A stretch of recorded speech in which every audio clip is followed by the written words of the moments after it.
BBC2, it's now 2 o'clock and time for the colour film The North Sea Quest.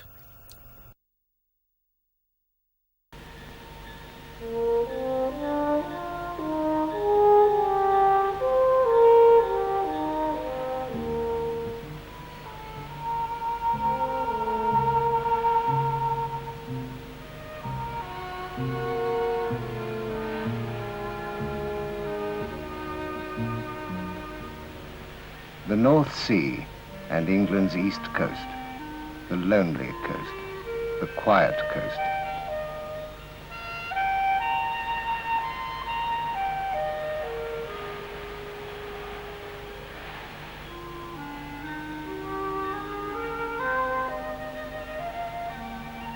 Once it was the noisy coast, the raiders' coast, the invaders' coast, where Saxon and Viking waded ashore and the din of the Dark Ages was loudest.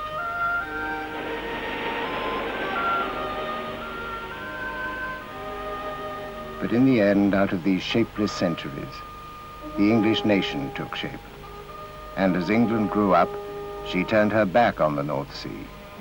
Her future was to be found in the Atlantic and beyond. And that is how history left the North Sea behind. How this shore returned to peace and quiet, and how the sea Hengist and Horsa crossed became a herring pond.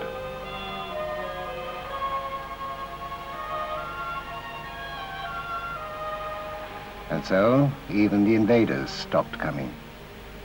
1,000 years of watchers and no callers.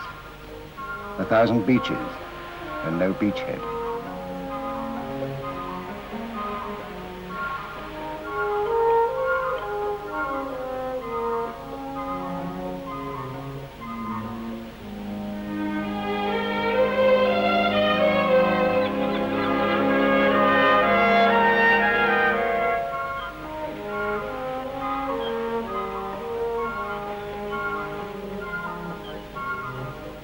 A 1,000 years, and then the Victorians with their piers and proms, making the shore into the front, turning the sea into the seaside.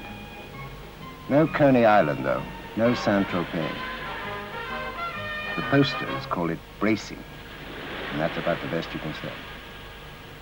And the sea? The sea bewildered by the muddle of ridges and troughs and fronts, the barometric anarchy of England's weather.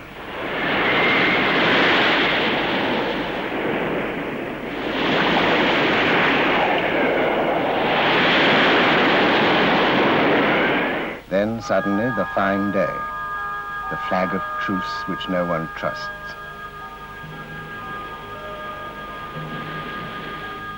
Down on the foreshore where old ships sleep, where wrecks rust and the slow sea unpicks each steel stitch. Up on the cliff where sailors sleep, everything affirms the malice of this spiteful sea.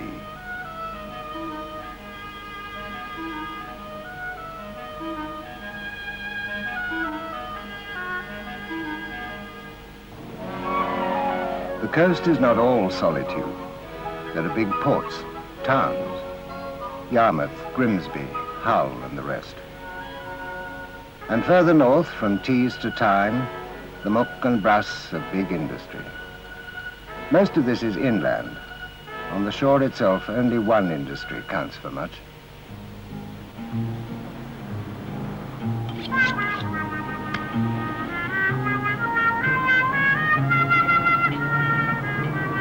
So time has changed Viking boat for fishing boat, and Norseman for trawlerman. Today, these are the Vikings of the herring pond, and the plunder they bring back will make fish fingers for supermarkets. So time has changed everything, everything but the sea, where the long ships once came in on the long swell.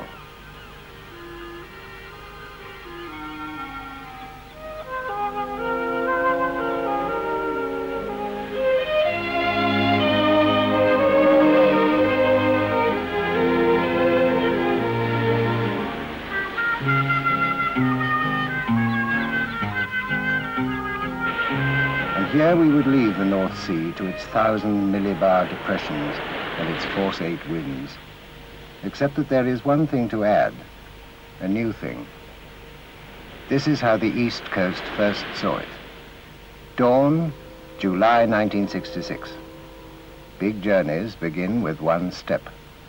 And this strange flotilla, pipe-laden barges, tugs, floating crane, assembling off Yorkshire, is an early step in a journey which will lead through the 1960s and 70s, and who knows how far beyond. Same dawn, same coast. Seaquest, offshore drilling platform, nearing the end of an 800-mile tow.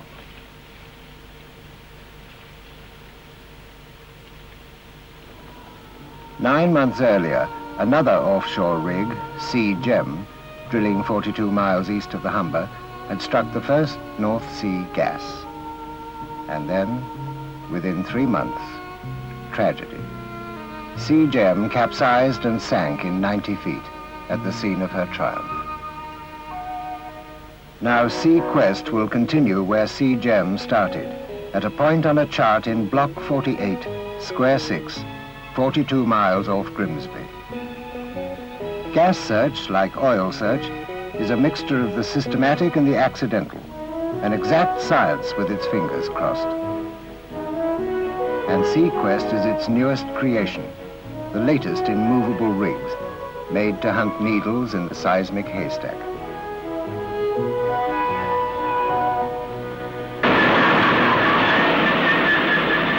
We're over gas, but how much? The driller is a blind man. The drill is his stick. By drilling, he feels for the edges of the gas field as the blind man feels for the curb. So Sea Quest drills, rig in the wind and feet in the sea, through a slim tube into the seabed and into 2 miles of rock below that. When a gas field has been proved, fixed platforms take over from movable rigs. From here, they will drill again and again, exploiting the discovery to its fullest. And later, the platforms will remain to control the producing wells.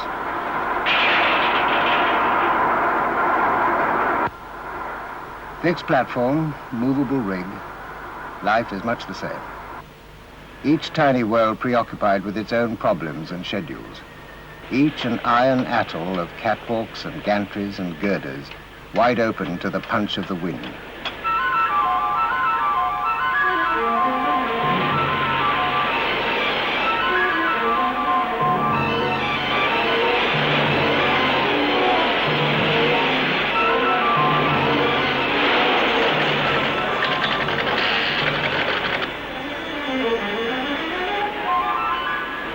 They live on stilts, high above the swing of the sea, with the wind over them and the waves under them. On deck, a drilling rig. Below deck, like the underside of some prodigious pier.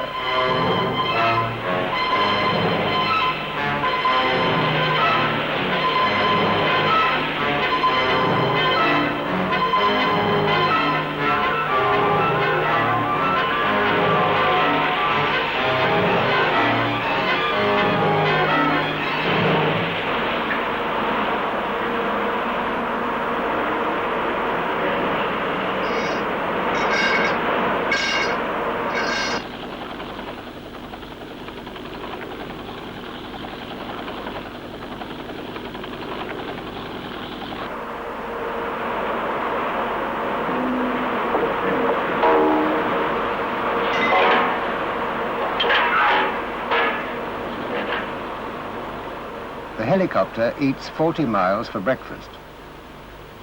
He is milkman, postman, paperboy, ferry, bus and bumboat. Every man goes ashore every 10 days. The chopper comes and goes, taking out the gleeful, bringing in the rueful. And if it's not your turn, you just get on with your job.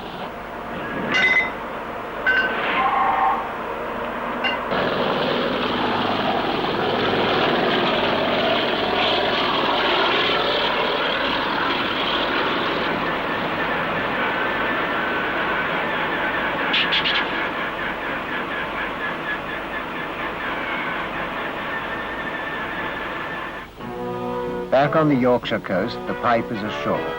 The first ever North Sea gas line, which will put a shot of millions of cubic feet a day into England's arm. But this is only a first step. The undersea pipe is still to be laid. 45 miles, and the North Sea will make them long miles.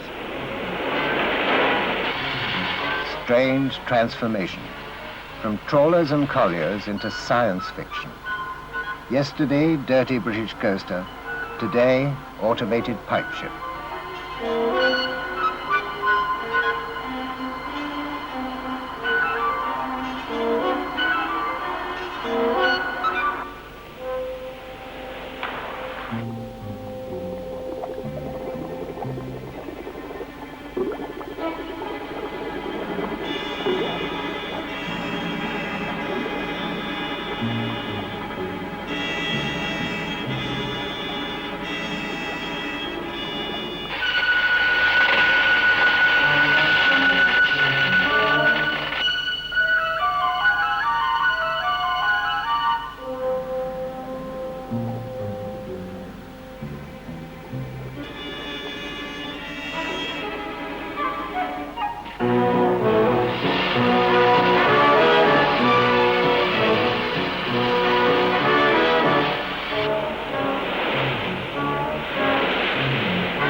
"7 p.m.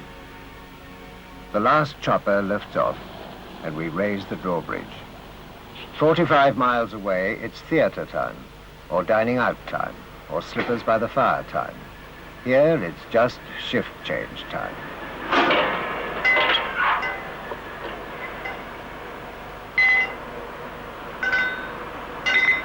These are oil men, and they've been around. They've worked the top of the Rockies and the bottom of the Persian Gulf. Now they're working their own backyard. Home is spitting distance. Not that it makes much odds, sitting out here on an iron stool, where all you have of England is England's weather.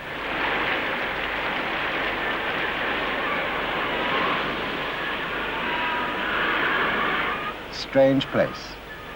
Outdoors, wild as a cliff top. Indoors, silent as a submarine. Strange life, neither ship nor shore. Not quite construction camp, nor sea voyage, nor even space station. Yet something of all these.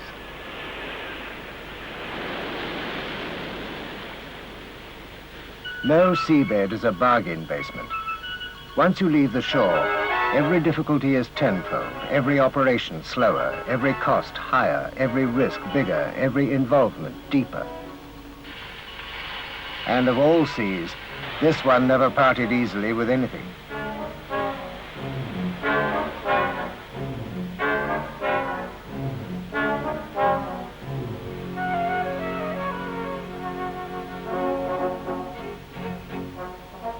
Dawn, September 1966. The pipe-laying vessel enters Block 48, Square 6. This strange circuit of iron islands. At one of these, the rendezvous will be made. The first historic hookup between Britain, 45 miles away, and North Sea gas from 2 miles down.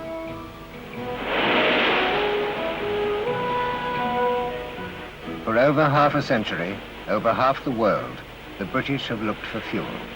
And all the time, it was here, at the back doorstep, under the old herring pond. Gas in quantity, less than 50 miles from 50 million people. Today, the North Sea is a chessboard of concessions on which play has barely begun. These rigs are some of its kings and castles. And this same surly sea that wet Canute is the setting for the biggest industrial gamble in Europe's history. So now the herring pond has bigger fish to fry. And and Britain's backwater, by one of time's twists, comes once more into the mainstream of events.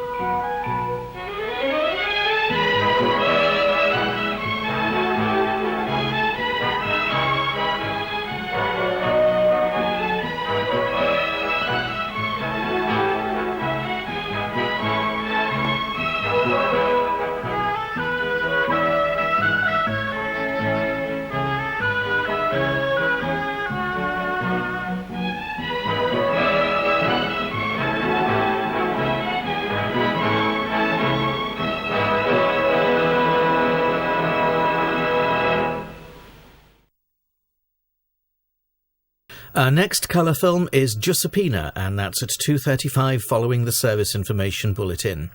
Now we leave you with the colour test card and play you some more music.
Service information in 2 minutes at 2:30.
It's 2:30 and time now for service information for the television trade.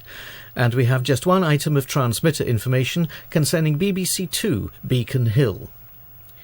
BBC2 Beacon Hill has been on reduced power since 9 o'clock this morning and will continue so for some time today. I'll just repeat that. BBC2 Beacon Hill has been on reduced power since 9 o'clock this morning and will continue to be on reduced power for some time today.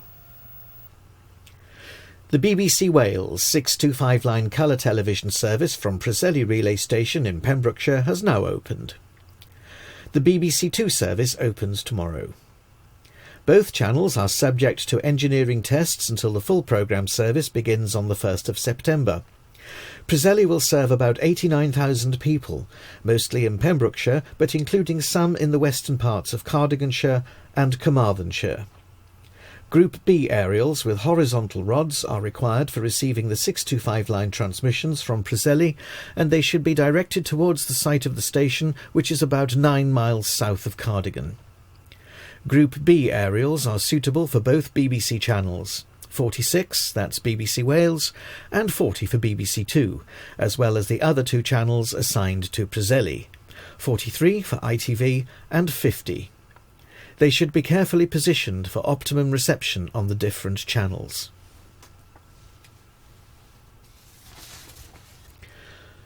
Following successful test transmissions, the full stereo programme service will be broadcast from the BBC's Home Moss and Belmont transmitting stations starting tomorrow.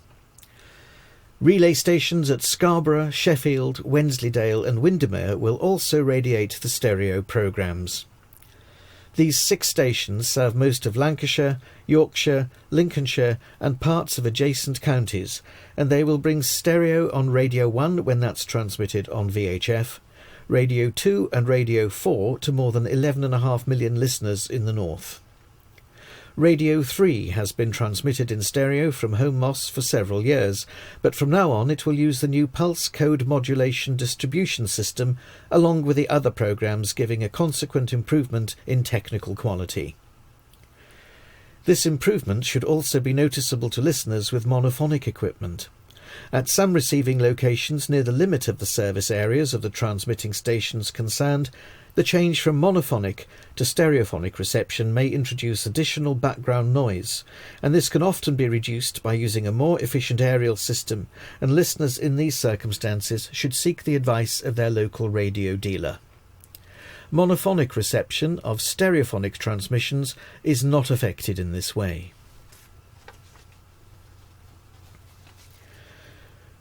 Well, today is the last day of the trade test colour films, which have been transmitted regularly by BBC Television since 1954.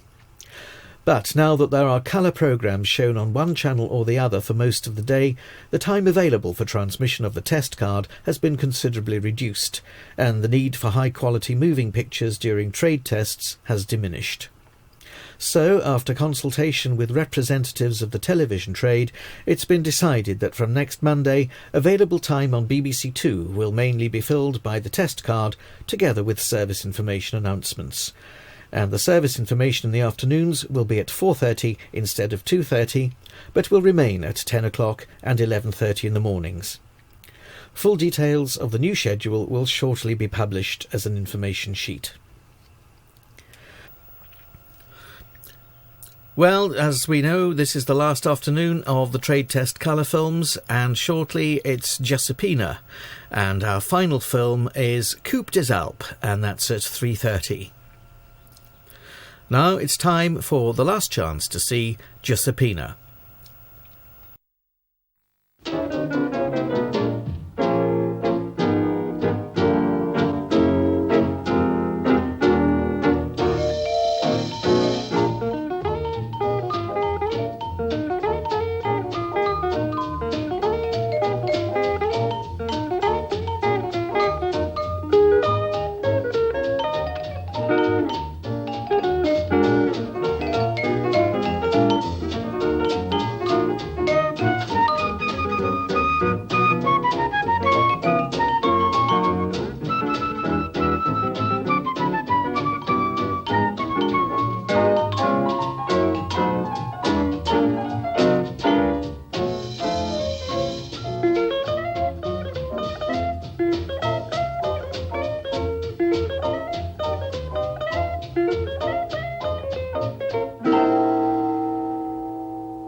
Buongiorno. Buongiorno e grazie.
Sì, Giuseppina. Mi porti oggi la giostra? Giuseppina, te l'ho già detto che oggi ho tanto da fare. Ti ci porto domani, eh? Già, e domani sarà troppo tardi. Quelli se ne saranno già andati. Senti, Giuseppina, perché non stai qui con me e vedrai quanto c'è da fare? E se qui non c'è niente da fare? Niente? Santa pazienza. Ma qui non succede mai nulla? Sentila un po', non succede mai nulla. Apri gli occhi, guardati attorno. Hai vista tutta la gente che sfila qui?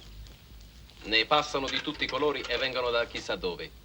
Ogni giorno ne salta fuori uno che non s'era mai visto prima. E tutti hanno bisogno di me, Giuseppe Rossi, perché se non ci fossi io ad aiutarli non potrebbero andare avanti. Ti par poco? Pensaci e vedrai come ti divertirai. Oh, guardala lì, non succede mai nulla. Vengo, caro, vengo.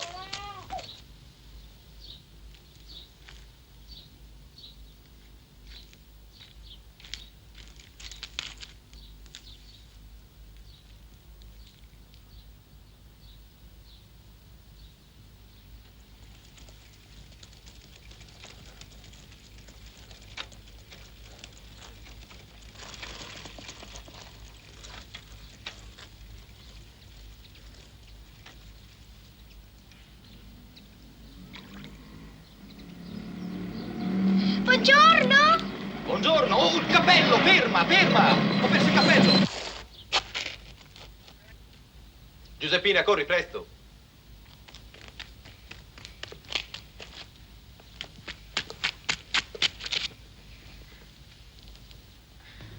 Grazie.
veramente... Signora, lei deve... E insomma, poi sta fermo.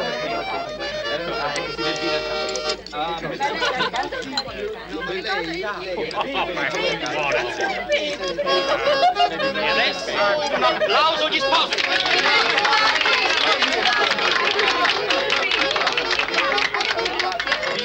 Signori, il fotografo vi aspetta.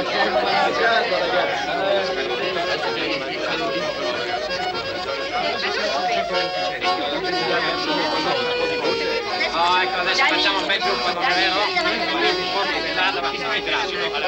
Un po' avanti, avanti, metteteci assieme, no? Il bambino può venire vicino di là, può? Eccoci, bravi. Senti? Ah, bene fatto, ecco. Ciao mamma, ciao mamma. Guarda che se non mi scrivi con la lettura di questo libro, ti scrivo mi piange, mamma, eh? Si parte per il Valigia, la valigia!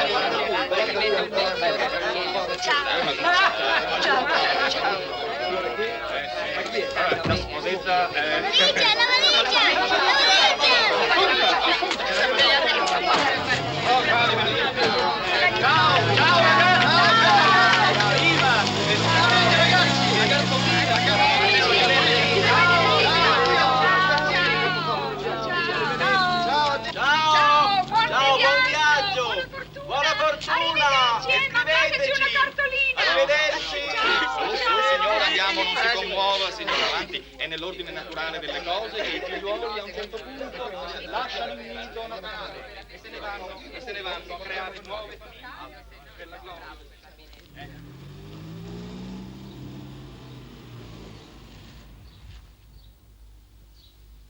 Successo? Attento, attento! Aia, aia, il cappellino! No.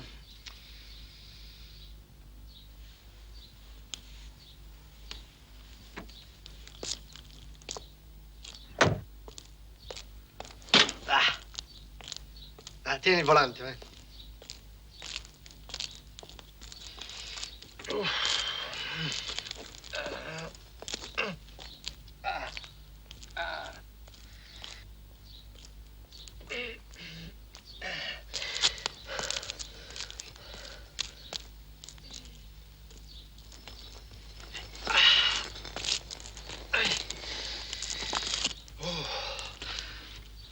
Dai.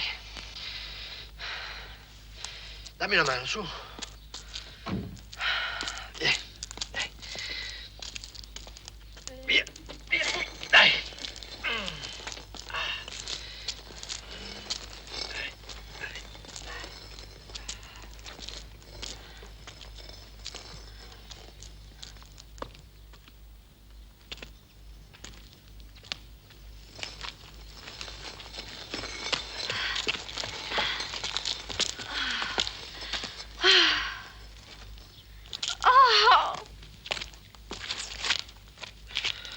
Il crico. No, mi spiace. Ci penso io allora.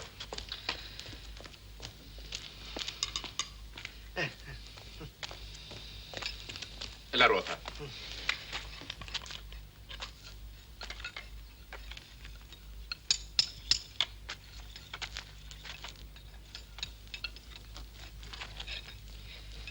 Calma, calma. Su, per favore, la prego, abbiamo fretta.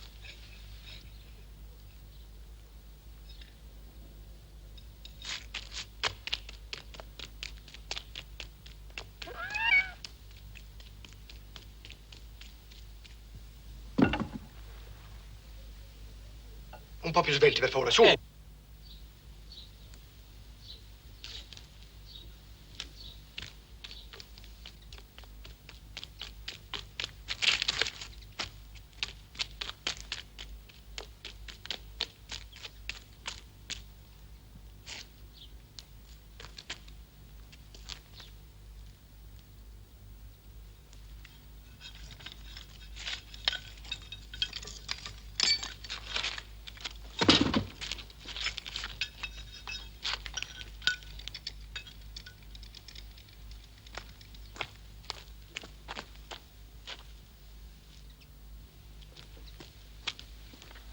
quant'è per favore? Ok, grazie. Va bene? Speriamo bene adesso.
Esci.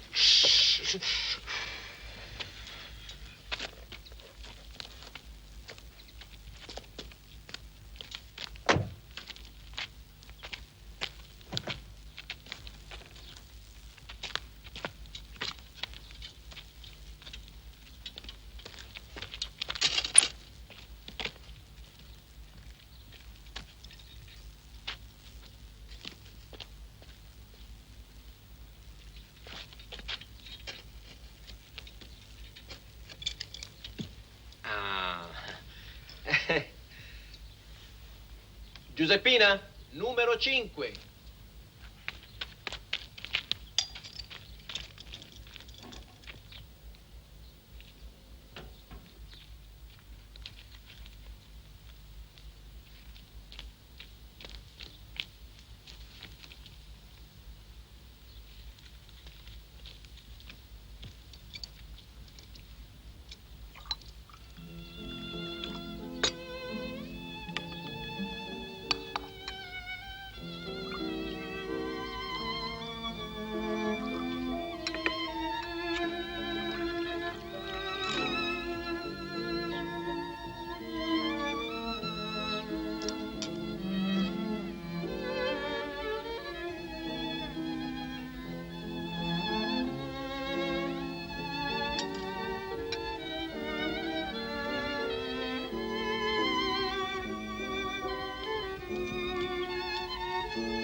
Buongiorno.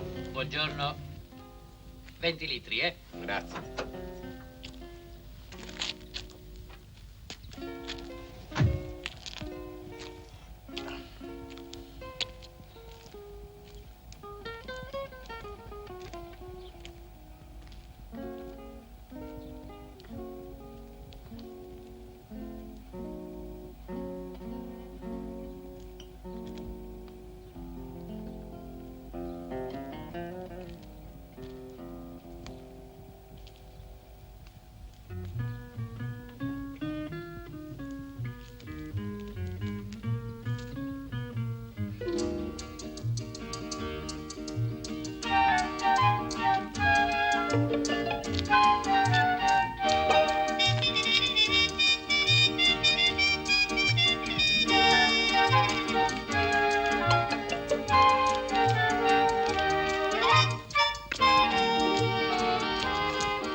No, grazie.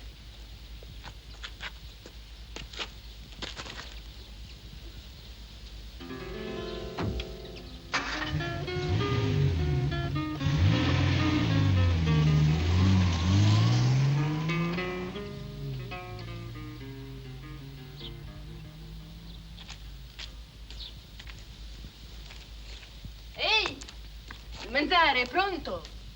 Eccoci. Oh! E allora, Giuseppina, ti sei divertita? Sì, ma... Come no? Ma io alla giostra ci voglio sempre andare. Ah, santa pazienza. Te l'ho detto che ti ci porto domani. Mm? Signor Rossi, Che c'è? mi dà un po' di benzina? Certo, signor Beppo.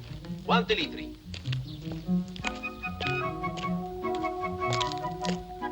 Dica pure, quanto? Non lo so. Ma che cosa facciamo? Io riempio il serbatoio e sarà a posto.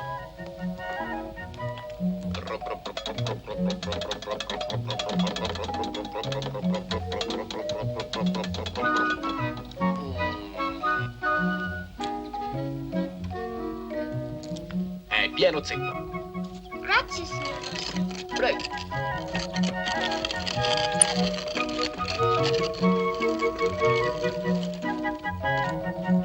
Perché perdi tempo con Beppo? Ha 6 anni. Non è mica un personaggio importante. Tutti sono importanti, Giuseppina mia. Tutti. E adesso a mangiare.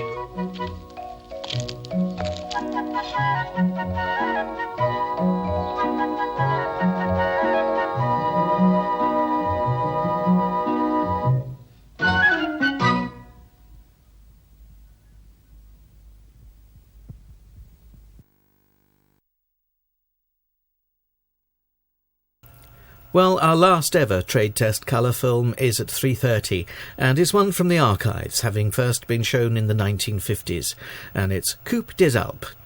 In the meantime, a return to the test card and some music.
Now it's time for our last trade test colour film. Sit back and enjoy Coupe des Alpes.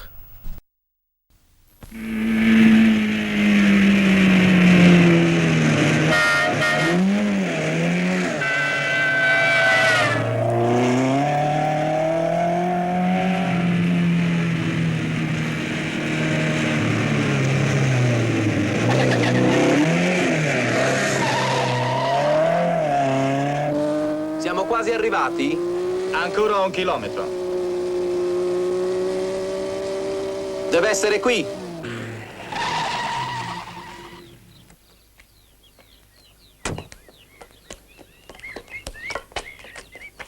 Dai, dai, presto!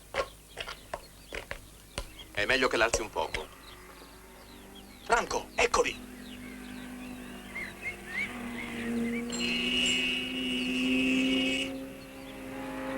Gira.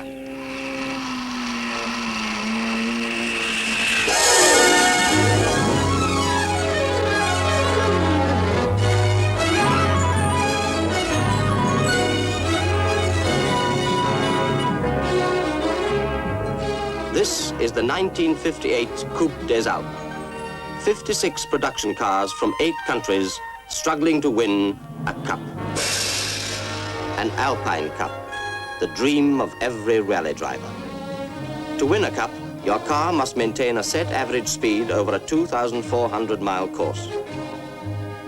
From the coast, it's easy going to the Alps.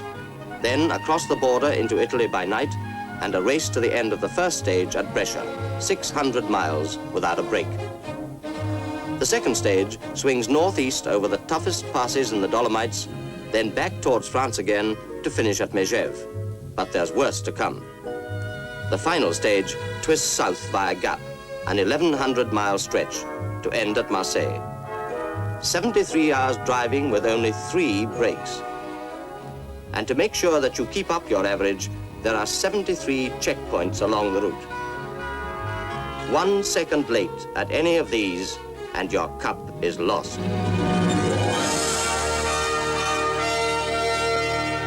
Marseille, and Paddy Hopkirk's Triumph is the first car to take its place on the starting ramp.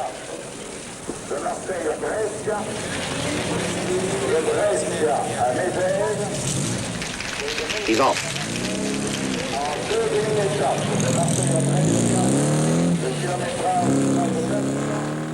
And the second man's off too.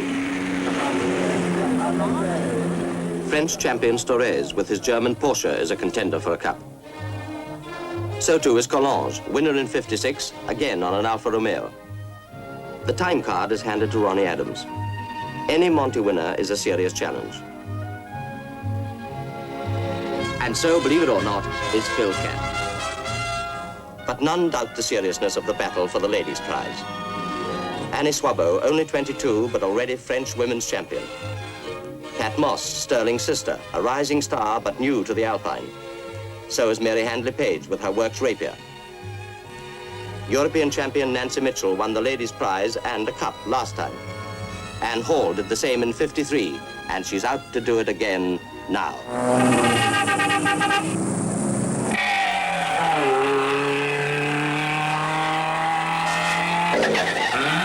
Here comes the first real challenge.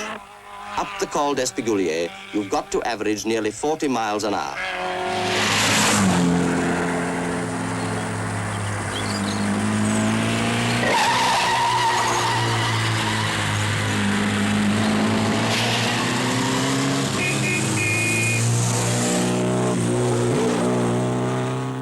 Delier's Citroën is going well. So is Harrison Zephyr. Peter Harper is Britain's most successful rally driver, but his Sunbeam is being harassed by a Volvo. Harper's rival, Gunnar Andersson from Sweden, is well on his way to becoming champion rally driver of Europe. Meredith Owens is trying hard too. Steady, you're not alone on the road, Mr. Owens.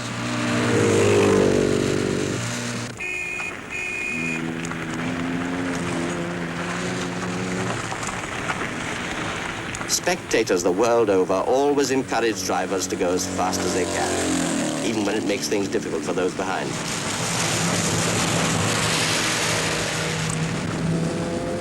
Gatsonides is trying for his third consecutive Alpine Cup. Tommy Wisdom and his little sprite, an old hand on a new car, but already they're finding the going very tough.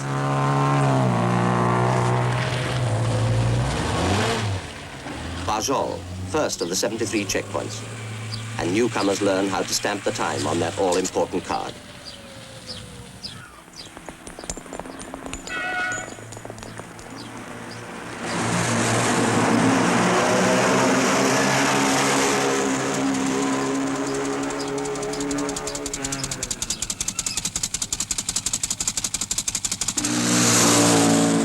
Now comes that treacherous time between daylight and darkness when long shadows play tricks with the driver's vision. On the Col Saint-Jean, sunlight still lingers, but ahead lie the Alpine giants, Alos, Caillon, Var, and Izoard. The fortunes of many will change during the night.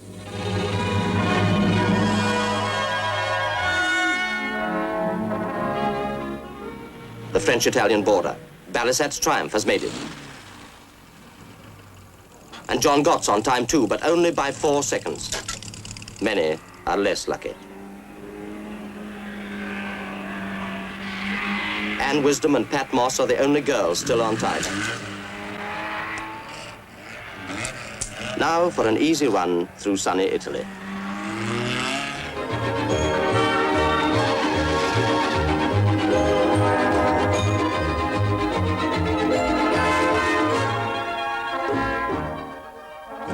Blockley's Austin Healey is out on the road to Monza.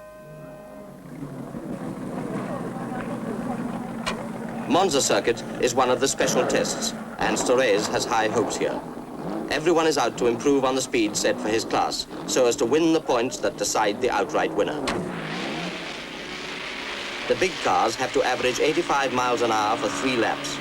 Tax Mercedes sweeps into the lead. Then the Ferrari, and Sears Austin Healey.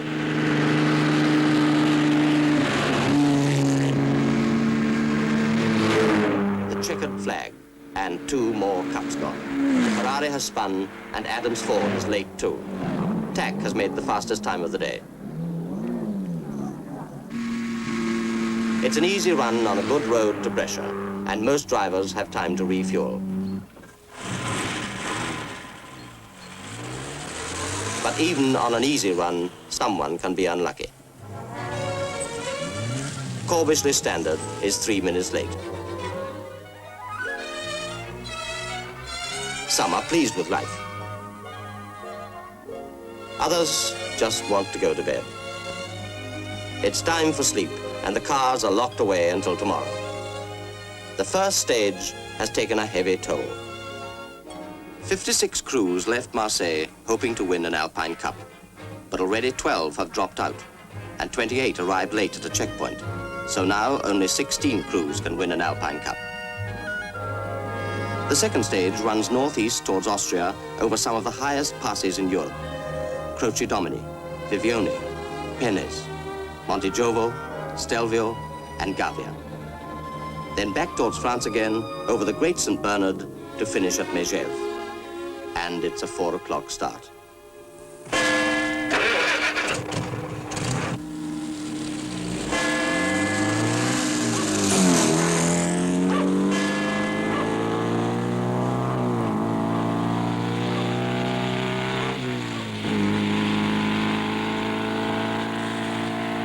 Near Bagolino, Harrison's Ford storms past towards the Croce Domini, a pass never before used in a rally.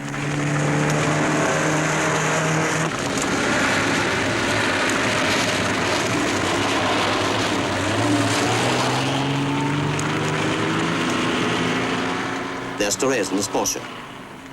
And here's his main rival, Constein, in an Alfa. Already, the new pass has claimed a victim. The AC is a write-off, but the crew are safe. If you still think rally driving is easy, just follow Peter Harper on the descent.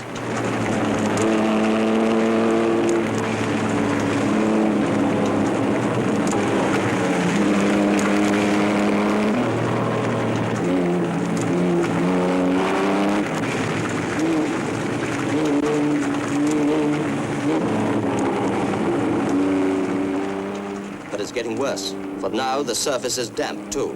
Not water, but petrol from Tack's Mercedes. A stone pierced his tank, and now he must rely on gravity.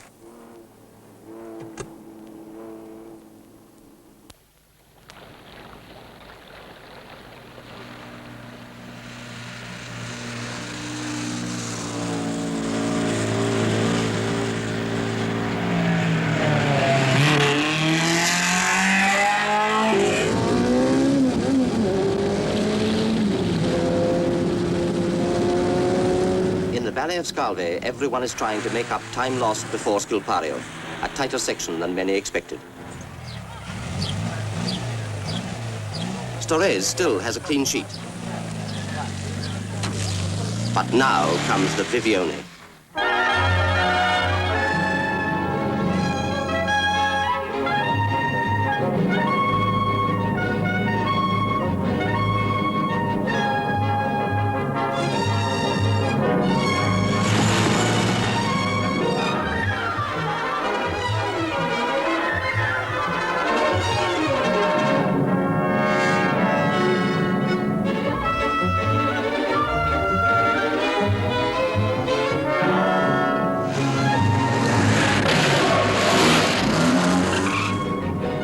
The Citroën is the only French car left in the rally.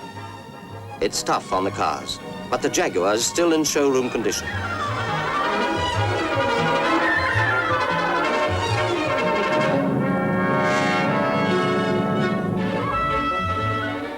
On the descent, everyone is busy making up time before the checkpoint.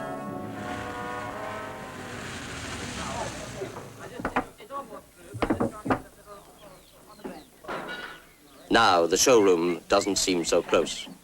And the Citroën made it too. But they've left something behind.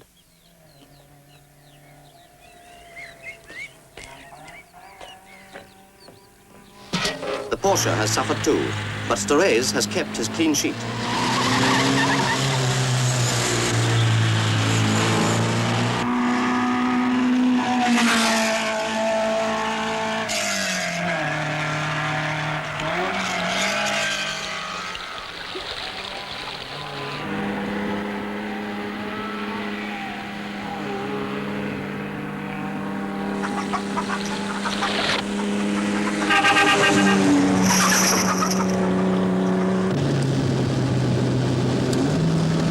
Dust is the great worry on the Passo di Penis. But it's not so bad when you're the first car through like Paddy Hopkirk.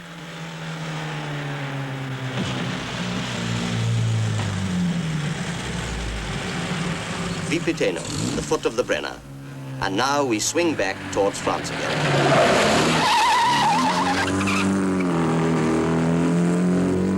The triumphs of Titterington and Aniswabo force their way up the Jovo Pass. And the visibility is getting worse with every car.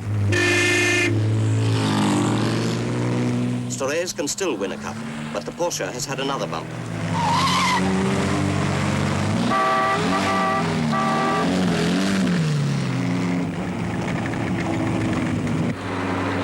The Standard has been driven flat out from the word go, but it's still got plenty of steam. So has Hopkirk's Triumph. A pause to cool off, for ahead lies Italy's highest pass.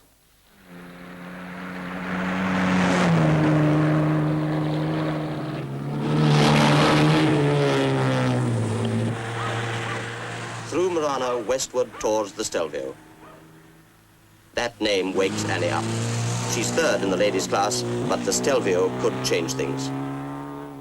The leader, Pat Moss, is doubtful of her spark plugs.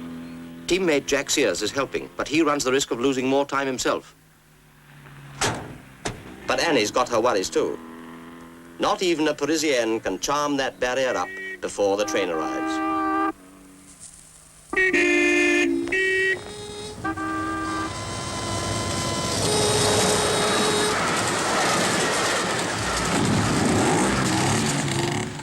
And now there's a Grand Prix to the Stelvio.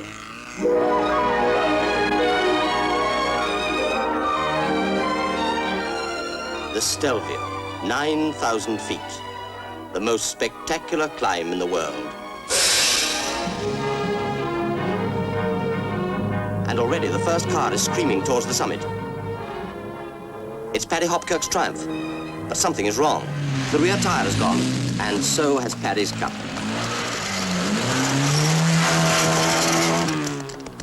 But let's have a go at the climb ourselves. The checkpoint in the valley. Our card is stamped. We're off.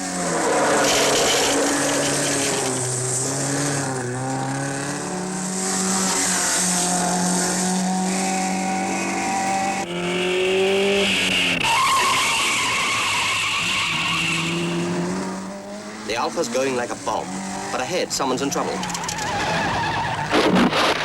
And Annie Swabbo spun her Triumph. The strike made it, but our Alpha's still to come.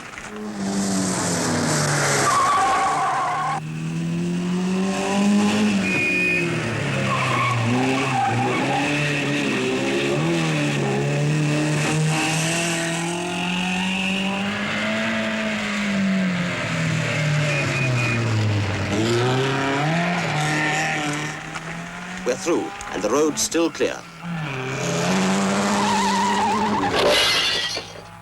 But the Denzel isn't making things any easier for the next man.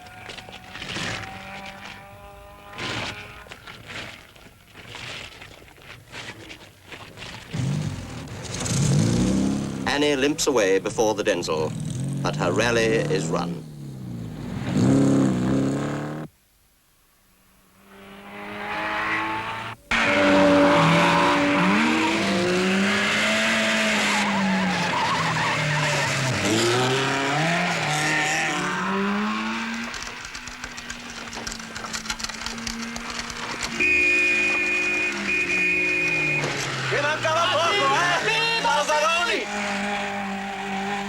Higher up, there's a battle for fastest climb.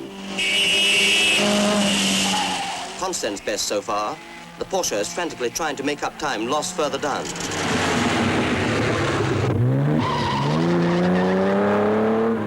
But it's Belisat's Triumph that makes fastest time.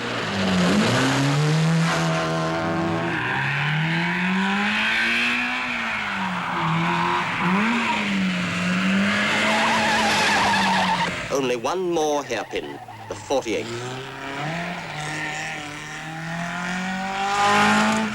And we've made it, with just 9 seconds to spare.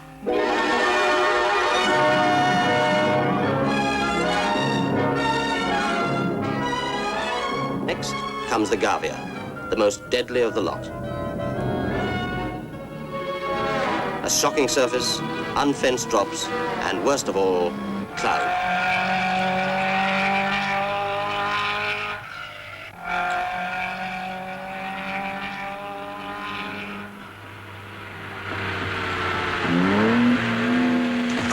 Gavia hairpins help to even things up, for the larger cars can lose seconds.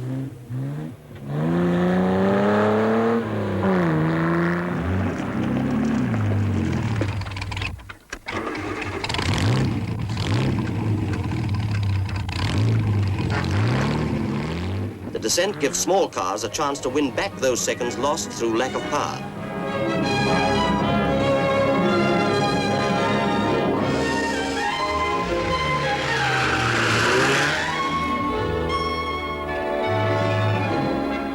Once more, dusk falls, as the rally heads back from the Dolomites to the Alps.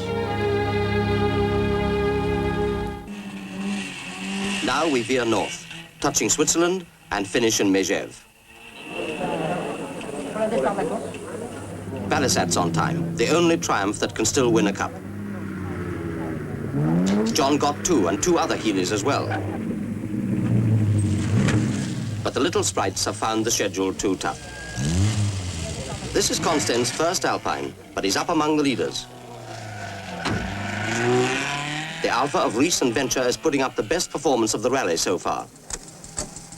Pat Moss and Ann Wisdom lead the ladies and still have the chance of a cup. Nancy Mitchell's co-driver made a mistake earlier, and now she's being more cautious.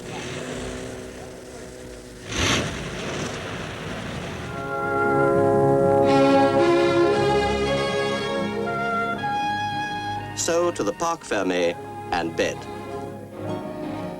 A Of 44 cars that left Brescia, only 16 had the chance of a cup. On the way to Megève, 9 more retired, and a further 5 lost time. Now, just 11 can win a cup. The final stage is the toughest of all, 1,100 miles and 47 calls. 31 hours driving from the Swiss Alps to the Mediterranean. Dawn, and the first cars are getting ready to leave for Marseille. They'll still be at the wheel this time tomorrow. Mary Handley Page is down to 3rd in the ladies, but she's away with no trouble. A night in the open, but no repairs allowed. You're allowed to replace the tires, and that's for safety's sake.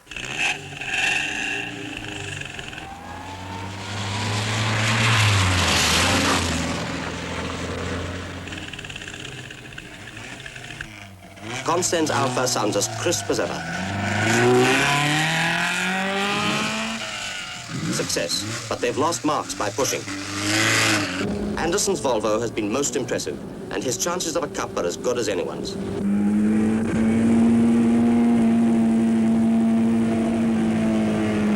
Right from the start, the pace is keen, and even Harper can't afford to let up. Col du Frêne, and the morning mist still hangs low.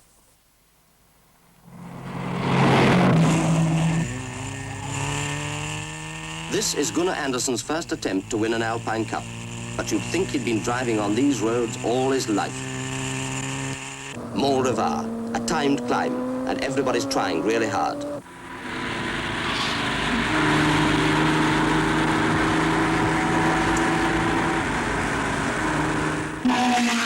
But fast driving alone won't win that cup. You've got to be on the right road all the time.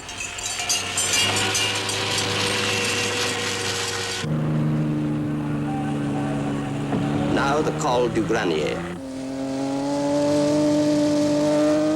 Although he's lost his cup, Ivor Bueb's driving as though he were at Le Mans, because there's always the chance of a class win.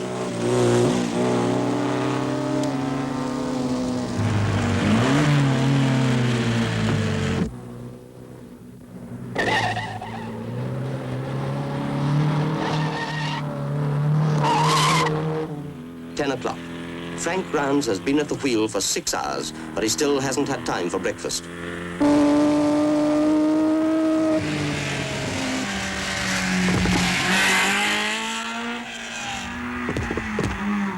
Everyone's impressed by the 3 white Alphas in close formation. The 3 best performances so far, and a good prospect of an Alpine Cup each. No wonder everyone's happy. Next, La Morte and the Col de Menet.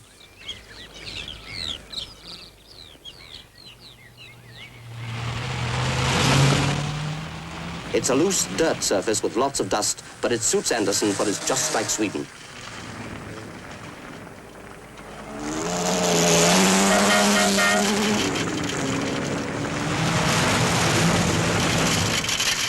Tunnels mean trouble. Sunlight to total darkness is more than the eye can take. There's only one thing worse: the change at the other end.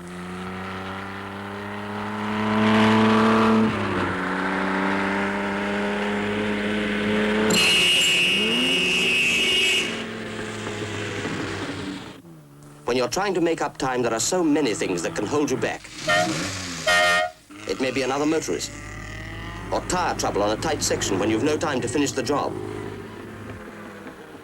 or perhaps a procession. But usually brakes are the biggest worry, whether they be drum or even disc. It's always one long battle with time itself.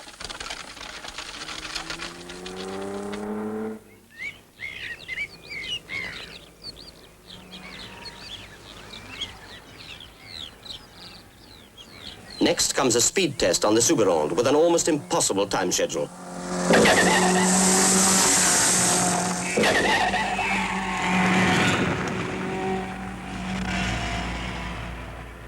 The Suberonde has the surface of the Croce Domini, the narrowness of the Gavia, the dust of the Mine, and the twists of the Vivione.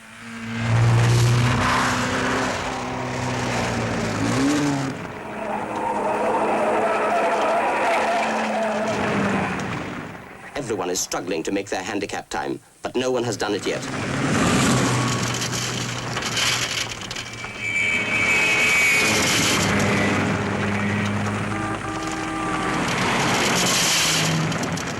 Even Consten isn't fast enough. Anderson wins the climb, and now he leads the rally.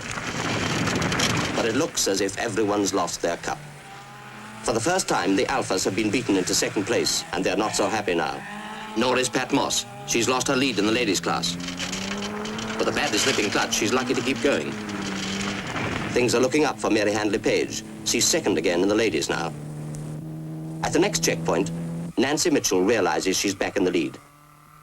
Things look grim for Pat. But maybe that clutch can be fixed. But Mary's after that lead too, and now she won't even trust her co-driver to check in. Teammate Peter Jopp has forgotten the handbrake.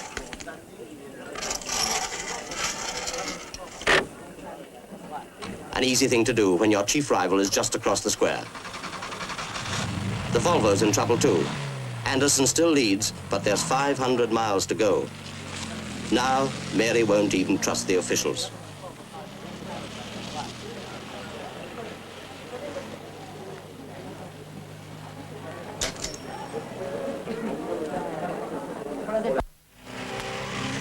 Sprinzel's leading the small cars, but he'll have to watch his navigation. Now everyone's racing for Guck, where there's time allowed for a meal.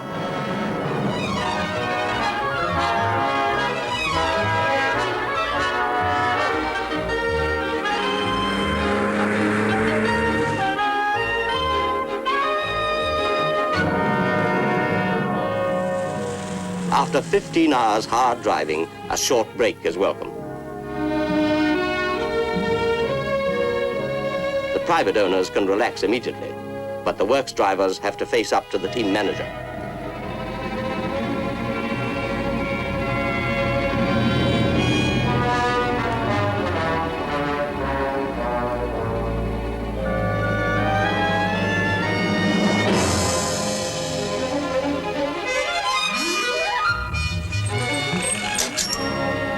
But most people reach the Parc Fermé without mishap.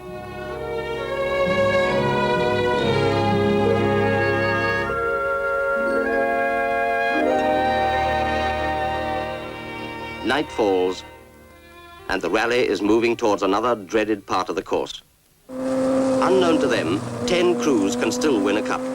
There were doubts about the exact length of the Subironde, so it's been decided to restore the cups lost there. But now they're on Hellfire Loop. Galibier, Izoard, Var and Cayol. And 2 more cups are lost. Anderson's Volvo crashed when in the lead. Collonges was third when his Alpha blew up. And there's still the Alos.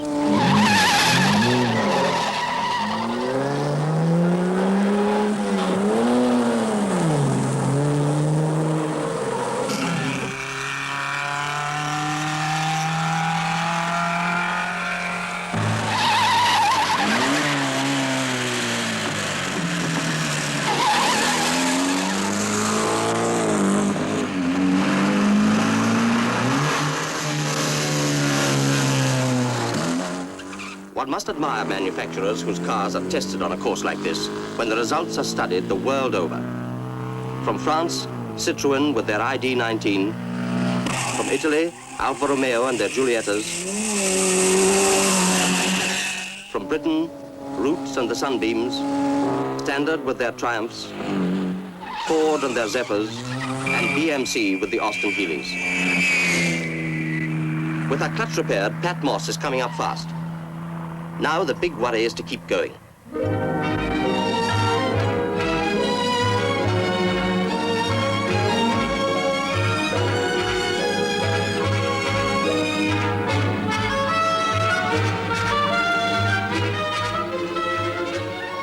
But you mustn't relax and leave your co-driver behind.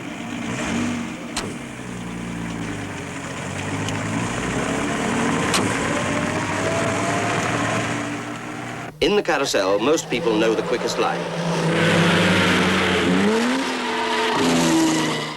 But there's always someone who wants to be different. This is Mont Ventoux, a 12-mile speed climb right over the top of the highest mountain in Provence.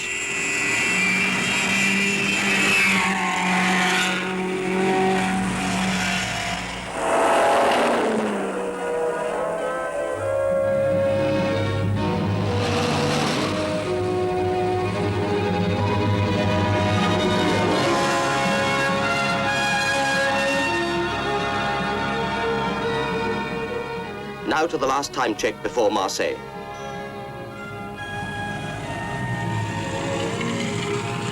Everyone's getting nervous. It may be brakes, or tires, overheating, doubts about suspension, or the engine itself.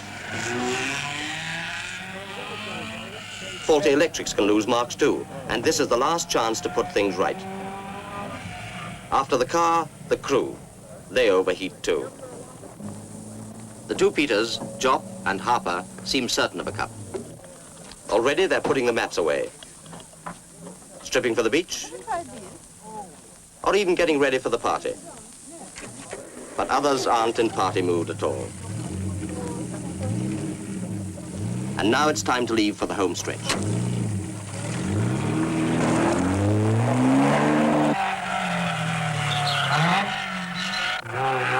"31 hours on the road, and at last we're approaching Marseille.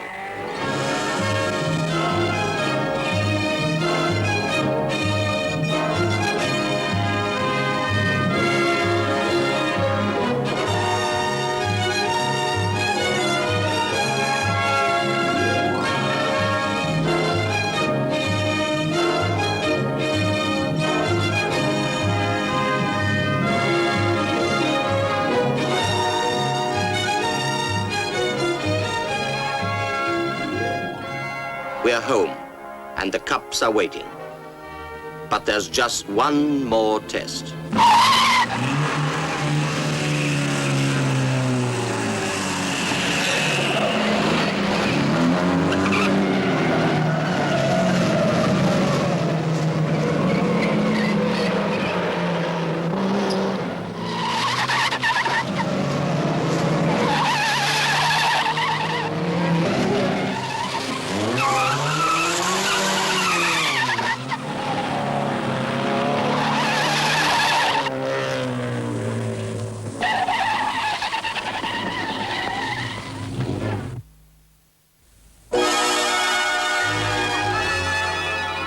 And for 7 crews, that dream has come true. 7 out of 56. To the French pair, Consten and de la Jeunesse, an Alpine Cup and best performance of all on their Zagato-bodied Alpha Giulietta.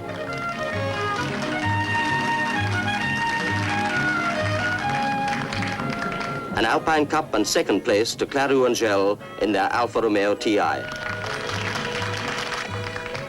Recent venture of Germany, another cup, again with an Alpha. Britain's first cup this year to Barisat and Berthaud with their Triumph TR3. Another to Edward Harrison and Dick Havisham on a Ford. And the two Peters in a Sunbeam have pulled it off as well. And so have Shepard and Williamson in an Austin Healey. And the ladies' prize finally goes to Pat Moss and Anne Wisdom, both from famous motoring families, but now names in their own right. There may be longer rallies, and some say even tougher ones. But in its challenge of the mountains, the Alpine is unique.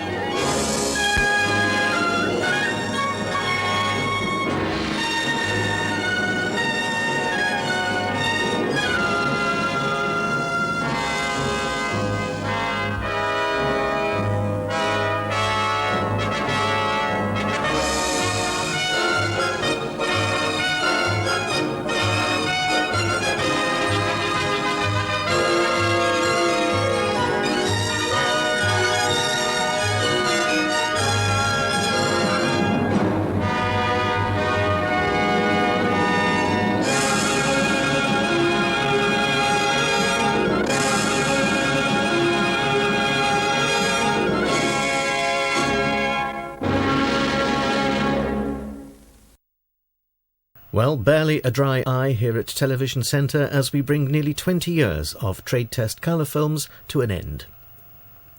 The next programme here on BBC2 is at 4:30. Now we return to the colour test card and some music.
Bye.